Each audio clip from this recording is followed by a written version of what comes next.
ಓ ಮತ್ತು ಪಿ ಅಕ್ಷರದ ಸ್ವಭಾವ ಹೇಗಿದೆ ಅಂತ ಈ ಒಂದು ವಿಡಿಯೋದಲ್ಲಿ ನೋಡೋಣ. ಮೊದಲಿನ ಅಕ್ಷರ ಓ ಅಕ್ಷರದವರು ದೊಡ್ಡ ಕನಸು ಕಾಣುವಂಥ ವ್ಯಕ್ತಿಗಳು ಇವರಾಗಿರ್ತಾರೆ. ಇವರ ಜೀವನವನ್ನು ಸಾಮಾನ್ಯವಾಗಿ ಬದುಕುವುದನ್ನು ಇವರು ಇಷ್ಟಪಡುವುದಿಲ್ಲ. ಇವ್ರ ಹತ್ರ ದೊಡ್ಡ ದೊಡ್ಡ ಗುರಿಗಳು ಇರುತ್ತೆ.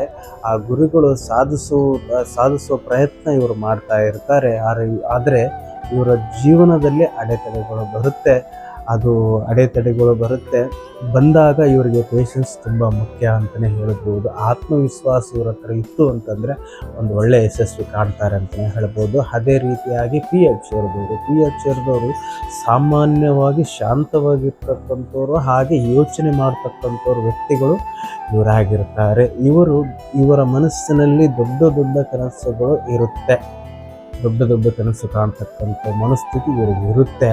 ಆದರೆ ಇವ್ರದ್ದು ಒಂದು ವಿಶೇಷ ಗುಣ ಏನು ಅಂತಂತಂದರೆ, ಯಾವುದೇ ಒಂದು ಗುರಿಯನ್ನು ಇವರು ಇಟ್ಟುಕೊಂಡ್ರೆ ಅದನ್ನು ಸಾಧಿಸೋ ತನಕ ಇವರು ಕೈ ಬಿಡಲ್ಲ ಅಂತಲೇ ಹೇಳ್ಬೋದು. ಒಂಥರ ಹಠಮಾರಿ ಅಂತಲೇ ಹೇಳ್ಬೋದು.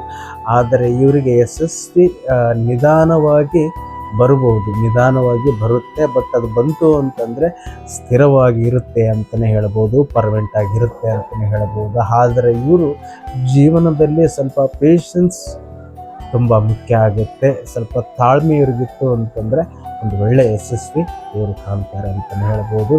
ಇದಾಗಿತ್ತು ಓ ಮತ್ತು ಪಿ ಅಕ್ಷರದ ಸ್ವಭಾವ.